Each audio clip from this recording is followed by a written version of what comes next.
বাঁচতেই হবে বাপ।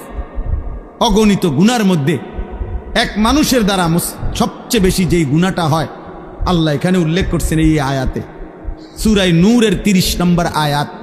আল্লাহ তাআলা বলছে, কুল্লিল মুমিনিন, হে নবী সমস্ত ইমানদার পুরুষদেরকে বলে দেন, সে জওয়ান হোক আর বুড়া হোক,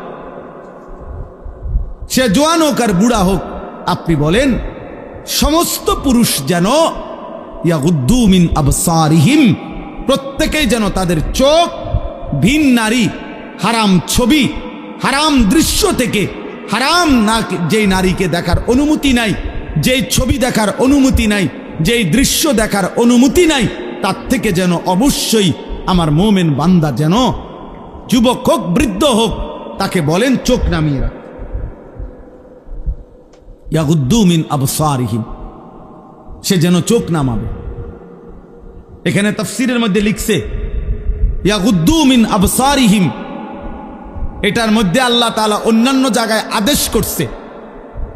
এখানে বললে এভাবে বলতে পারতো, গুদ্দু আবসারাহুম, আল্লাহ বলতে পারতেন হে মুমিন তোমরা তোমাদের চোখ নামাও। আল্লাহ এটা বলে নাই, বলছে ইয়াগুদ্দু মিন আবসারিহিম। অর্থ হইল তাফসীরের মধ্যে লিখছে আল্লাহ বলতে চাচ্ছে আমার যেই বান্দাই মুমিন, যে মুমিন ইমানদার পুরুষ মাত্রই ইয়াগুদ্দু মিন আবসারিহিম, সে তো হারাম দৃশ্য থেকে চোখ নামাবেই, চোখ নামাবেই, এটা স্বাভাবিক। ও দেখবে কেন? আমি না হারাম করছি, আমি না হারাম করেছি, আমি না হারাম করেছি। ওয়াহফাজু ফুরুজাহুম, আল্লাহ বলেন আর দ্বিতীয় আদেশ হলো তারা যেন তাদের লজ্জাস্থানের হেফাজত করে। আজকে মুসলমানের নওজোয়ান ভাই, মুসলমানের মা বোন, কিশোরী যুবতী নারী, সবার জন্য কথা এটা, আমার জন্য।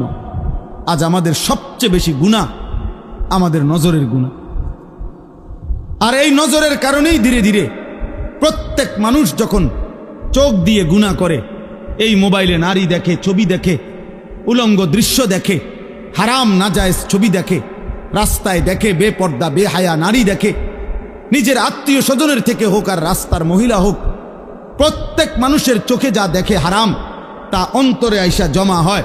আর অন্তর থেকে ধীরে ধীরে পরিকল্পনা, প্ল্যান, প্রোগ্রাম বাড়াইতে বাড়াইতে বাড়াইতে বাড়াইতে একসময় লজ্জাস্থানের দ্বারাও জিনা এবং ব্যভিচারের গুনাহ হয়েছে। নাউযুবিল্লাহ, নাউযুবিল্লাহ, নাউযুবিল্লাহ।